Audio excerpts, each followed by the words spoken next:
Awesome. So let's go ahead and get into what a CSAT survey is exactly. So at its core, CSAT is a really simple but powerful way for you to measure customer satisfaction. It typically uses a 1 to 5 or a 1 to 10 scale. We use CSAT a ton at SurveyMonkey across multiple teams. So for Katie and I specifically, we use CSAT almost daily to measure how valuable and effective our digital events and webinars are. And we use a 1 to 5 scale, but really either works. I think we just gravitated towards 1 to 5 because they were smaller numbers. But it's a really, really good way for you to understand how customers feel about your products, services, and specific interactions in a fixed point in time. So that makes it a transactional metric rather than a relational um, customer satisfaction metric like NPS, which measures brand loyalty. That's much more relationship oriented, whereas CSAT is transactional. It's a really great survey to send to get insights into specific key moments in your customer journey. And it's also a really great way for you to spot trends, identify pain points, and other patterns in your customer experience that you could improve. So it's overall just a really applicable survey. So it's really important that you pick the right moments to send a CSAT survey. So if we look at the customer journey, a really underutilized place to add a CSAT survey is the post-sale process. So the sales to customer success handover. And you could even include that in part of like your onboarding CSAT as a whole if you're measuring just the entire onboarding journey, or you could do it just right after your customer gets handed over from sales to customer success. Uh, that moment is a really pivotal moment for new customers because it's their first interaction with you as a partner. And if that is a miss, it really can set a negative tone and kind of make the rest of the customer life cycle a bit of an uphill battle if you don't nail that. So, things you could ask if you were sending a survey then: how smooth was the transition from your sales rep to your customer success rep? Did the customer feel like their goals and key information was carried over seamlessly? Were there gaps that left you feeling disconnected? So that feedback can really help you refine that process. Another great time would be post-onboarding to send a CSAT survey. So once a customer is up and running, send a CSAT survey if you want to understand how they felt about the onboarding experience. Was it thorough enough, long enough, too short? Um, were there materials that would have been helpful for them to get to a quicker launch point? Um, Things like that are just like really, really great to know. Your engagement or adoption and renewal phases are another great place where you can deploy CSAT surveys. One place in particular, if you're not doing a 90-day check-in, maybe you're instead having a QBR, a quarterly business review with a customer, or even a 6-month business review with them.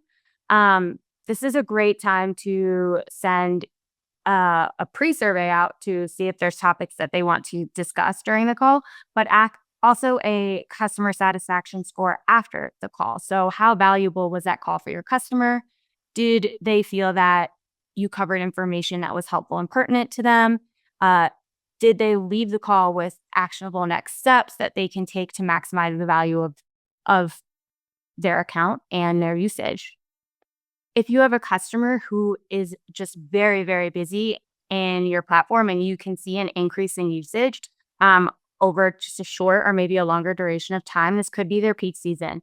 This is a great time to check in with them and use the CSAT survey to help you assess how well their needs are being met. Do they feel supported? Are they encountering friction points in the product? Are there additional resources that they might need to be more successful? And you maybe want to understand a little bit about why this is their peak usage or peak time so you can better serve them again in the future.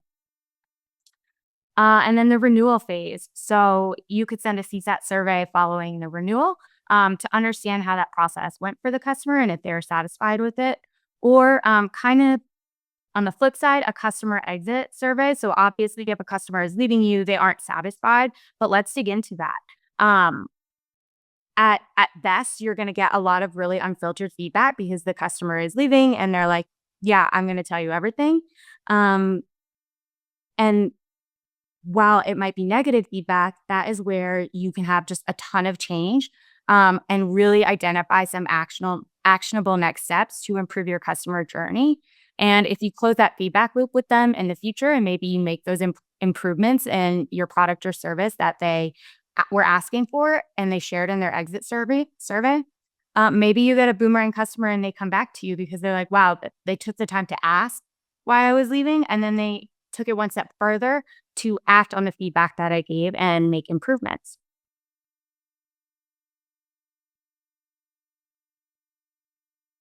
So I know we talked a lot about CSAT and in a customer success lens there, but I would say that CSAT surveys aren't just for your customer success and experience teams or organization. That's the beauty of them. They're really quite versatile and flexible, and you can tailor them to really any interaction you want to measure satisfaction or improve your processes. Like I said, our marketing teams use CSAT surveys a lot, primarily to gather feedback on how our campaigns went, specifically webinars, digital events, digital summits that we host. But we will also use them to understand our web experience, if the content we shared was valuable to customers, or long form gated content, ebooks, etc. HR teams can use CSAT to measure satisfaction with employee onboarding or training, or even company events. We send a CSAT survey after just about every town hall that we have, to make sure that we are getting the content right, that it's valuable to people, that the timing is right, etc. If you work in education, CSAT surveys can assess student satisfaction with their courses, instructors, or on-campus support services. Healthcare just replaced customer with patient satisfaction. So how was the experience with their appointments, telehealth services, etc.